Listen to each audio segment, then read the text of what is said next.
Hello बच्चों, कैसे हैं आप? उम्मीद करती हूँ आप बढ़िया और एकदम मजे में होंगे। तो आइए आज माखन लाल चतुर्वेदी द्वारा रचित कविता का आनंद उठाते हैं। बहुत ही चर्चित कविता है ये, जिसका नाम है पुष्प की अभिलाषा। तो बच्चों, प्रस्तुत कविता में देशभक्ति को सर्वश्रेष्ठ माना गया है।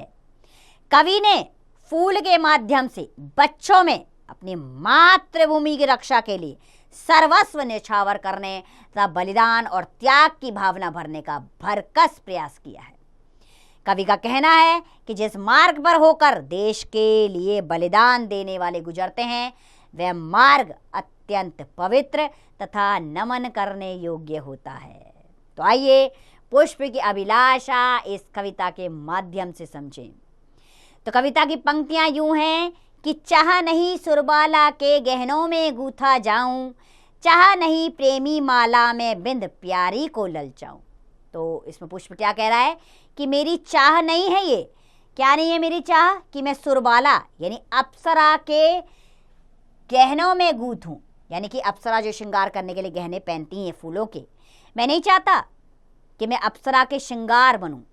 मैं नहीं चाहता कि मैं किसी बिंद प्यारी यानी किसी प्यारी को ललचाऊं, यानी कि जब विवाह होता है तो दोनों वर वधू एक दूसरे को फूलों की माला पहनाते हैं, तो प्रेमी माला उसी को कहा जाता है। तो पुष्प कहता है मेरी चाह वो भी नहीं है कि मैं उन प्रेमियों के गलों की माला बनूं। चाह नहीं सम्राटों के शव पर हे हरि डाला जाऊं। पुष्प कह रहा है मेरी ये भी चाहत नहीं है कि मैं किसी सम्राट के शव पर डाला जाऊं और सम्मानित कहलाऊं स्वयं, पर हे हरि डाला जाऊं। चाह नहीं देवों के सिर पर चढ़ूं, भाग्य पर इठलाऊं। कवि ने के माध्यम से पुष्प कह रहा है कि मेरी ये भी इच्छा नहीं है कि मैं सम्राटों के शवों पर डलूं या मैं किसी देवता के सिर का ताज बनूं और इठलाऊं यानी कि इतराना, गौरवान्वित महसूस करना।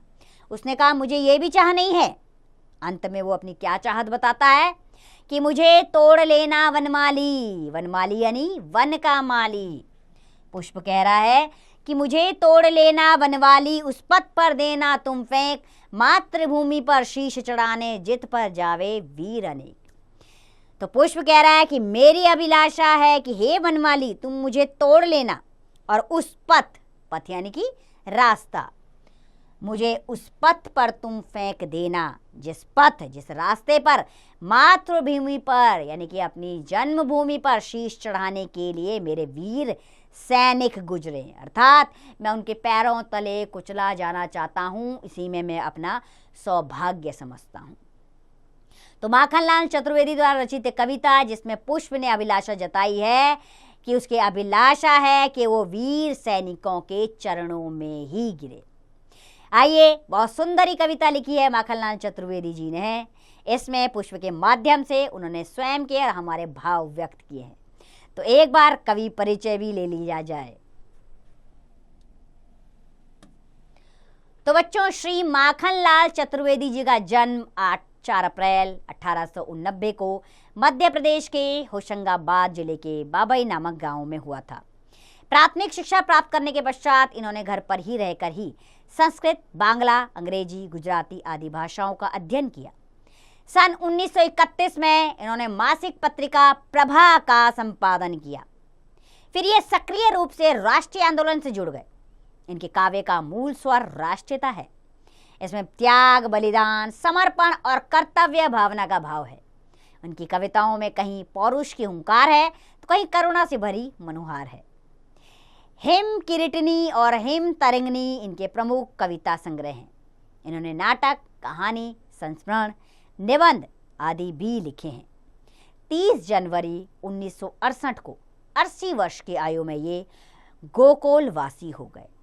तो ये थे माखनलाल चतुर्वेदी जिनके द्वारा लिखित कविता पुष्प की अभिलाषा हमने पढ़ी, जिसके द्वारा पुष्प ने अभिलाषा जताई है कि वो कहीं नहीं जाना चाहता, अप्सरा का श्रृंगार नहीं बनना चाह रहा, प्रेमी माला नहीं बनना चाहता, सम्राटों के शवों पर नहीं डलना चाहता, देवों पर नहीं चढ़ाया जाना चाहता। वो चाहता है कि मैं वीर सैनिकों के चरणों में ही गिरूं, उनके रास्ते में ही गिरूं। तो बच्चों, इस कविता के माध्यम से माखनलाल चतुर्वेदी जी ने हमें समझाया है कि हमारे अंदर क्या होनी चाहिए, देश प्रेम की भावना। एक पुष्प जब यह अभिलाषा रख सकता है तो हम तो जीते जाते इंसान हैं। ये मातृभूमि हमारे लिए सब कुछ करती है, तो हमारा भी सब कुछ इस पर न्यौछावर क्यों ना हो। तो चलिए ये प्रण लेते हैं कि अपनी देश सेवा में अपना जीवन गुजार देंगे। अब इसका अभ्यास कार्य आप स्वयं कीजिए।